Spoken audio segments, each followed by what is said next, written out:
ማለዳ የመጣ ስታነቃኝ እንደምን አደራችሁ ክቡራትና ክቡራን የምፅዓቱ አዋጅ ነጋሪ አገልግሎት አድማጮቻችን፣ ሰላም ለእናንተ ይሁን። የማለዳ ቁርሳችንን አሁን ጀምረናል። አዘጋጅ እና አቅራቢ ፓስተር አለማየሁ ነሞ። መልካም ጊዜ ሆነላችሁ። ከሕይወት ምንጭ ውሃ ስታረካኝ ሰላም ጤና ይስጥልን። እንደምን አደራችሁ። ይህ በምፅዓቱ አዋጅ ነጋሪ አገልግሎት እየተዘጋጀ የሚቀርብላችሁ የማለዳ ቁርስ ፕሮግራማችን ነው። ወደ ዛሬው የማለዳ ቁርስ ፕሮግራም ከማለፋችን በፊት ይህንን ማለዳ በምሕረቱና በቸርነቱ የሰጠንን እግዚአብሔር አምላካችንን አብረን አመስግነን ወደ ዛሬው የማለዳ ቁርስ እናልፋለን። የዘላለም አምላክ በዘላለም ዙፋን ላይ ያለ የተፈራ የተከበርክ አምላካችንና አባታችን እግዚአብሔር ሆይ በዚህ ማለዳ ስለተደረገልን ምሕረት ቸርነት ሁሉ በኢየሱስ ክርስቶስ ስም እናመሰግንሃለን። በነገር ሁሉ ስለረዳን፣ ስላገዝከን፣ ስለደገፍከን፣ አቅምና ጉልበት ስለሆንከን ክብር ምስጋና ለአንተ ይሁን። እግዚአብሔር ሆይ ኖ ደግሞ በዚህ ማለዳ በፊት አለንና ምሕረትህ፣ ቸርነትህ፣ መልካምነትህ በሕይወታችን እንዲገለጥ በኢየሱስ ክርስቶስ ስም እንጠይቃለን። ኖ ደግሞ ቃልህን ባርክልን።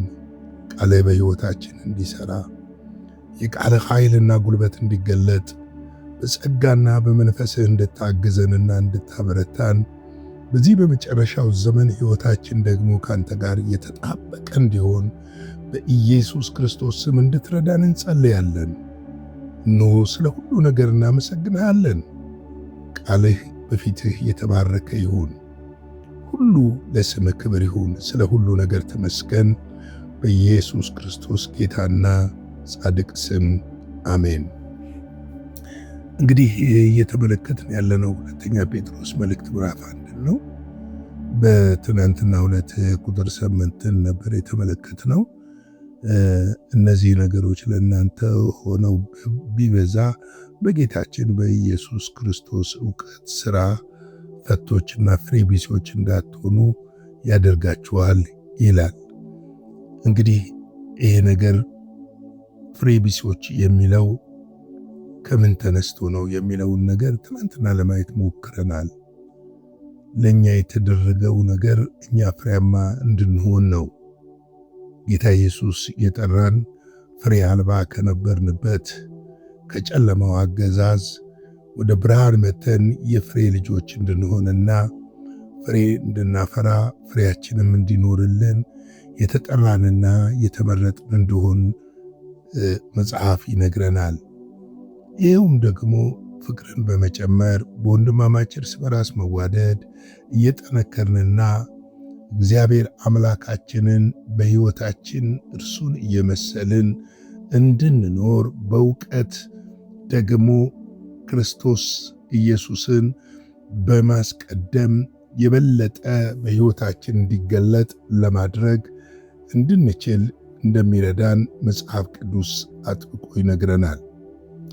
እንግዲህ ፍሬ የሌለበትን ዛፍ እንደሚቆርጠው ሁሉ የሚያፈራውን ደግሞ አብዝቶ እንዲያፈራ እንደሚያጠራው ሁሉ እኔና እናንተም አብዝተን እንድናፈራ በዘመናችን ሁሉ እንዲያጠራንና በተለይም በዚህ በመጨረሻው ዘመን ነገሮች ሁሉ መላቅጡ በጠፋበት ዓለም ላይ ቁጭ ብለን የላኛውን የፍቃዱን ሐሳብ ማድረግ እንድንችል ጸጋና ምሕረት ቸርነት በሕይወታችን እንዲበዛልን የእርሱም በጎነትና መልካምነት ለመናገር ከምን ጊዜውም በላይ የጠነከርንና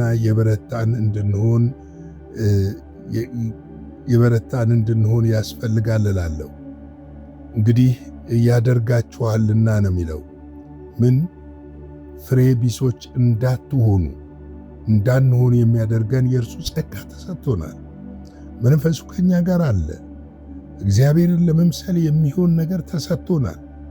አልተሰጠንም እንዳንል እንዋሻለን። ምክንያቱም መንፈስ ቅዱስ ከኛ ጋር አለ። እግዚአብሔር ጸጋ ከኛ ጋር አለ። ምክንያት ልንደረድር አያስፈልግም። ወገኖቼ በፊቱ በርከክ ብንል ኃይሉን እናየዋለን፣ መዓዛውን እናሸተዋለን፣ ከእኛ ጋር መኖሩን እናረጋግጣለን። ብዙ ጊዜ ሰዎች ከእግዚአብሔር ሐሳብ ይልቅ የምድር ሐሳብ ስለሚስባቸውና በምድር ሐሳብ ስለሚያዙና ስለሚጎተቱ የእግዚአብሔር ሐሳብ በፊታቸው ሲገለጥ ላይታያቸው ይችላል። ስለዚህ ነው እንጂ እኛ ፍሬቢስ እንድንሆን ጌታ እግዚአብሔር አይፈልግም። እንዳትሆኑ ያደርጋችኋል ነው ያለን። ስለዚህ ይህንን በደንብ ልናስተውል ያስፈልጋል። ቁጥር 9 ዛሬ ስንመለከት እነዚህ ነገሮች የሌሉት ዕውር ነውና በቅርብም ያለውን ብቻ ያያል፣ የቀድሞውንም ኃጢአቱን ማንጻት ረስቷል ብሎ ይናገራል። የትኞቹ ነገር የሌሉት? ከላይ ጀምሮ ብናየው ለምሳሌ በጎነት የሌለው፣ ዕውቀት የሌለው፣ ራስን መግዛት የማይችል፣ መጽናት የማይችል፣ እግዚአብሔርን መምሰል ወደዛ ማደግ የማይፈልግ፣ እንደዚሁም ደግሞ ወንድሞቹን የማይወድ፣ ፍቅር የጎደለው፣ ፍሬቢስ የሆነ ምንድነው ይለናል? እነዚህ ነገሮች የሌሉት ዕውር ነውና። ዕውር ነው። ዕውር ደግሞ ወዴት እንደሚሄድ የት እንደሚደርስ አያቅም።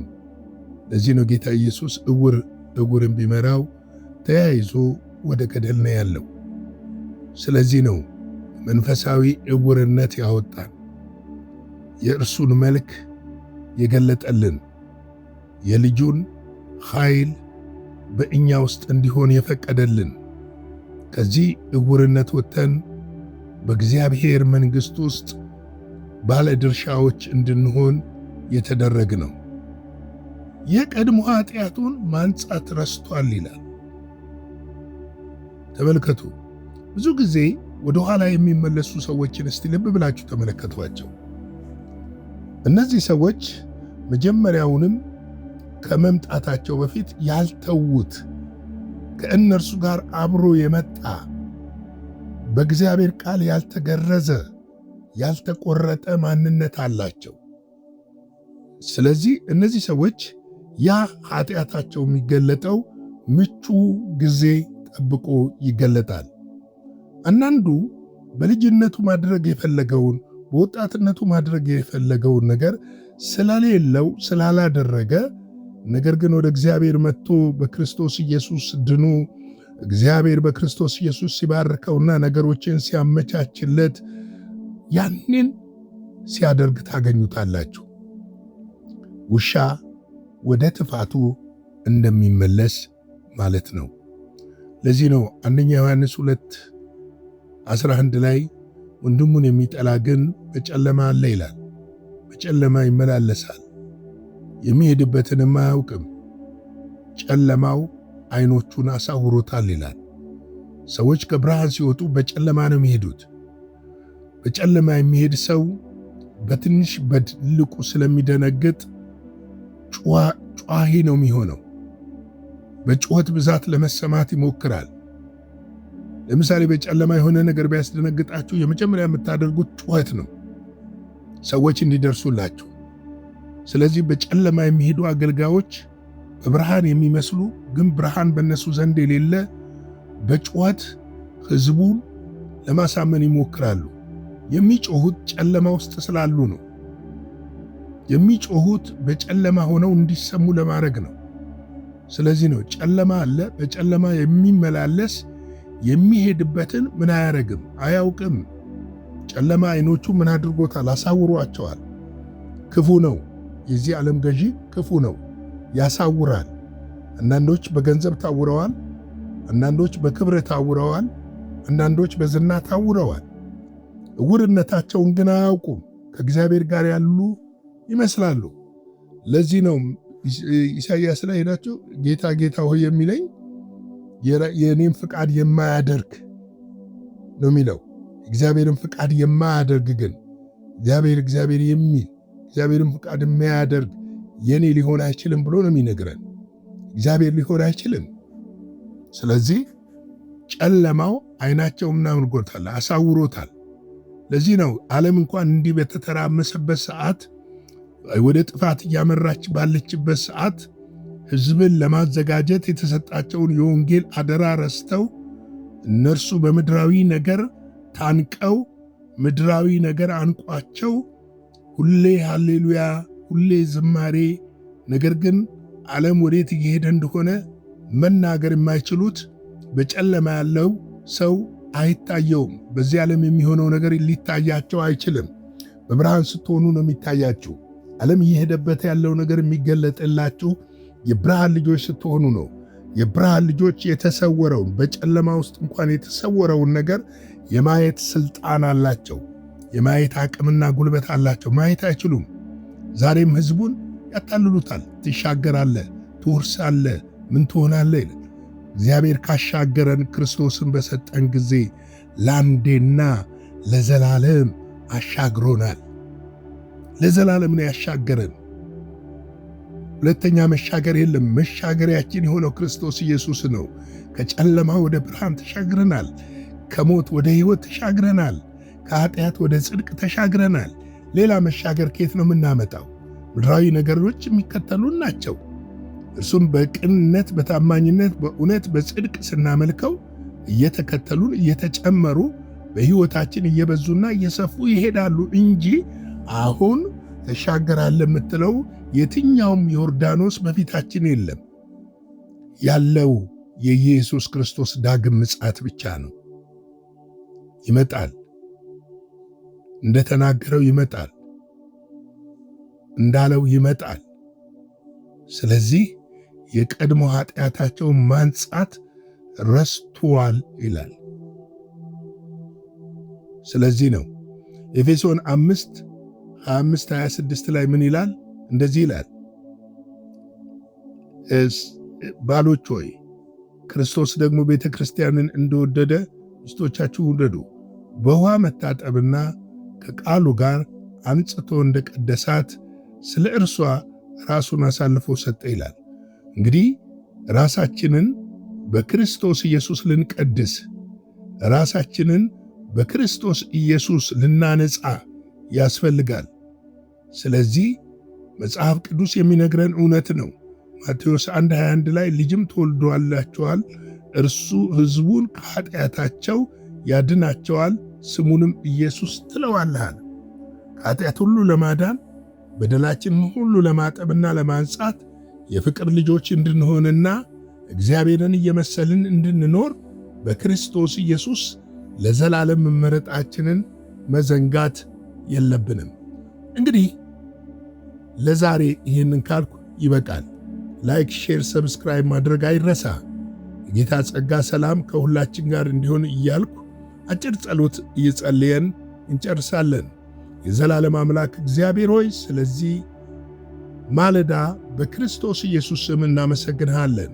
ስለ ምሕረትህ፣ ስለ ቸርነትህና ስለ በጎነትህ ክብር ምስጋና ለአንተ ይሁን። በዚህ በመጨረሻ ዘመን ደግሞ የቅዱሳንን የእህቶቼንና የወንድሞቼን ዓይን እንድትከፍትና ዓለም የሆነች ያለችውን መመልከት እንዲችሉ እንድትረዳቸው በክርስቶስ ኢየሱስ ስም እለምንሃለሁ። ያንተ ሰላም፣ ደስታ፣ ዕረፍት ወደኛ ለዘላለም ከአንተ ጋር ልንሆን ሰዓቱና ጊዜው እየቀረበ መሆኑን ተረድተው ነቅተው ምጽአትህን እንዲጠብቁ በኢየሱስ ስም ጠይቃለሁ። እግዚአብሔር ሆይ ጥበብና ማስተዋልን ስጠን። በዘመን ሁሉ ያንተ ኃይል፣ ያንተ ጸጋ፣ ያንተ ምሕረት፣ ቸርነት ከእኛ ጋር እንደነበረ ዛሬም እስከምትመጣም እስከ ዘላለም ከእኛ ጋር እንዲሆን በኢየሱስ ክርስቶስ ስም እንጠይቅሃለን። ሁሉ ለስምህ ክብር ይሁን። በደምህ አጥበህ ቀድሰኸናልና፣ መርገምን ከእኛ ወስደሃልና፣ በቁስልህ ፈውሰኸናልና እናመሰግንሃለን። ይህንን ጊዜ ባርክልን፣ ከክፉ ሁሉ ጠብቀን፣ በደምህ ሸፍነን፣ በኢየሱስ ጌታ ድንቅ ስም አሜን። በነበረን የመልእክት ክፍለ ጊዜ እንደተባረካችሁ ተስፋ እናደርጋለን። በነገው ማለዳ በሌላ ዝግጅት እንገናኛለን። መልካም ቀን።